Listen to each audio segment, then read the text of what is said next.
Hello, sports card collectors and investors. Welcome to the Crown Card Connection, where we look to help you select, collect, and connect with others in the industry. Today, we'll take a look at one card platform that can keep your flipping business going while sports are stopped. COMC is an online marketplace for sports cards to be bought and sold without the hassle of shipping individual cards. Because of this, it's an especially great option for those wanting to buy and sell items quickly. We'll start with a little bit of background information, including registering for an account and some basics to buying and selling, before moving on to the tips and tricks that will help you excel as a flipper on COMC. To get started, all you need to do is register for an account. You can go to the COMC homepage, click the register button, and then from there you can enter a username, an email address, and a password. Once you've done that, you can click this register button at the bottom, and you should receive an email verification that will allow you to activate your account. Now, once you've gotten that email and you've signed into your account, you'll see the My Dashboard page. Here you can see your store credit, any pending offers or proposals, as well as your recent sales and purchases. Before you start flipping on COMC, you'll have to add store credit to your account. This can be done immediately through PayPal, or you can send a check in the mail. Off to the left, you can see your buyer and seller dashboard.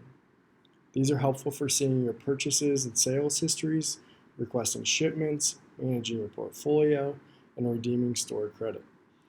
On the right, you can know all the information about your account. The number of items you have for sale, the number of items you don't have listed, your estimated suggested retail price, your asking price, the number of items you have ready to ship, and so on. At the top of the page, you'll see a browse button and a search box, both of which allow you to see what's for sale on the site. If you use the browse button, you can look up cards by their category. You have sports categories as well as non-sports categories, but today we're going to focus on the search box. Say I want to look up a Colin Sexton rookie card. I can do that in a couple of different ways. I can start with the search box, type in Colin Sexton rookie card, or I can type in Sexton or Colin Sexton or whatever combination of words that I want.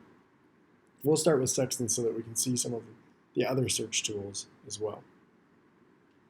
So once I've typed in Sexton, it's going to pull up all of the cards that match that search. We'll see that there are other players with the last name Sexton as well, but because I'm wanting Colin Sexton, the guard for the Cleveland Cavaliers, I'm going to click Colin Sexton off to the left.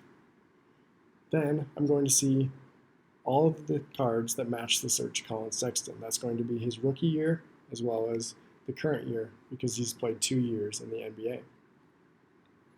If I want to see only the cards from his rookie year, I can click this rookie year tab, and it will eliminate all of this year's cards and show me only the ones from his rookie year.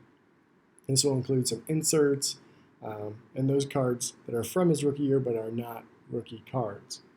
Now say I'm looking specifically for a rookie card. I can click this rookie card tab and it takes out all of those non-rookie card search items. But say I'm looking specifically for a Colin Sexton select rookie card. If I want to look up that, I can type in select in this little search box off to the left. Make sure that you don't type it up on the top search bar, otherwise you will start your search all over. But once we've typed that in and we can see our search here, we're going to see all of the items that match Colin Sexton select rookie card. And then from there I can click on the one that interests me, and I can see all of the different listings that match that search. I can see all of the different sellers, all of the different prices, and from there I can decide which one I'd like to add to my cart, make an offer on, or buy it now. Once I've purchased the item, it will go into my items needing attention on my dashboard. From there, I have a number of options. I can relist the item for sale, I can choose to keep it in my inventory but not list it for sale, I can add it to a shipment, or I can send it out for grading. But unfortunately that's not available right now. So now that we have some of the basics of buying and selling under our belt, let's look at some tips and tricks that will help you excel as a flipper. Tip number 1, be aware of the promotions. These are helpful both as a buyer and a seller, but we're going to start with the buyer first. Checking out the sales available on COMC can be an easy way to score a discounted card. Be careful though, because just because something is on sale doesn't mean it's the lowest price listing. So when you're looking at sales, make sure that you're still looking off to the side when you click on an item to compare that are on the site. As a seller, promotions are helpful as well. For my first year or so on COMC, I didn't think the promotion was worthwhile, as I thought I could just price my items competitively, or even lower than the lowest priced one if I wanted them to sell. That worked some of the time, but what I've learned over the last several months is that the exposure that your cards can get from a promotion is well worth the dollar used to promote.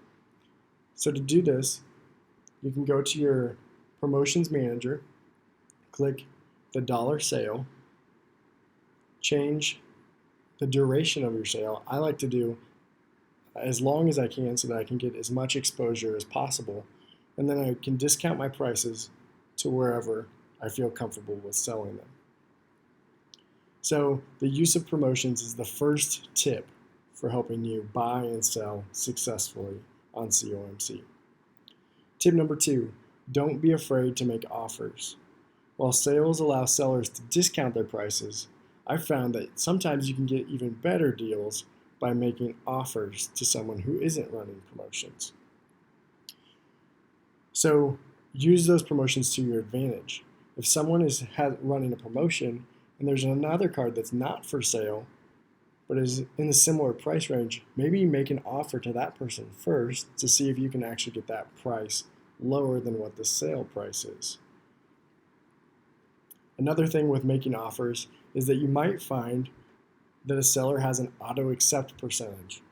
This means that if you were to offer 85 or 90% of their ask price, you might instantly receive that card into your inventory.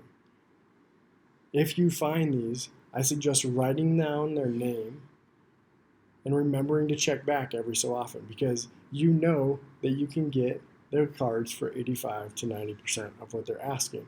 So this is like a sale that's running all the time. Tip number 3, check out the port sales. For flippers, we need to know about this as buyers. They're great targets if you're willing to let your money work over time. Typically, these sellers have tried to sell their cards on their site, and their asking prices have been too high, or they haven't adjusted them as things have gone on, and they're ready to move on. Because of this, they may sell their port at a hefty discount if you buy the whole thing. So a tip, take your time before making an offer on the ports. A lot of sellers will combine a lot of low-end cards with a few nice ones to get the port moved. My rule of thumb is to try and estimate what I'd be willing to pay for the top 20% of the items that they've listed and start from there.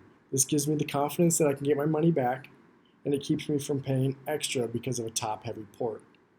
So I'm looking through the entire port, but I'm estimating the top 20% of the cards to see what I would be willing to pay. What this doesn't mean is that I offer 20% of their ask price if they have an ask price listed. That will just insult the seller, and it won't really accomplish anything on your behalf. The 4th tip that I have for you today, this is the final one, and it could be the very most important one if you're trying to flip things on COMC. Be the first to buy the guy. Due to the immediate transactions that occur on COMC, you can play off the momentum of young players' breakout games. With player performance being the biggest area for return on investments in the sports market, there's opportunity to quickly turn profits. What this means is that you could buy a card for $1 or $2 in the 3rd quarter of a game and turn around after the game or the next morning and sell it for $5 or $10, or you could even hold on longer and make an even bigger gain. This basketball season, this opportunity for immediate gain has been seen time and time again. with guys like Devontae Graham, Michael Porter Jr., Lonnie Walker. They all have had times where their values have shot up overnight after a big performance, but then they fade back down. And then they'll have another big performance, and then they'll fade back down. And so you can just play off of those momentum shifts and buy and sell cards and make profits as you go. The reason why this is that these guys have potential to be stars, and that any glimpse of that creates a buzz in the sports market. The market is very reactionary, so if you can be a little bit proactive and buy the cards before information disseminates, you can make a profit. This technique works better here than in any other market. If you were to try and do this on eBay, you're going to have to wait for shipping. And you might actually end up holding the card for a while because there's been more games played since you bought the card and the player has not kept up that performance. So you're unable to sell at a higher rate.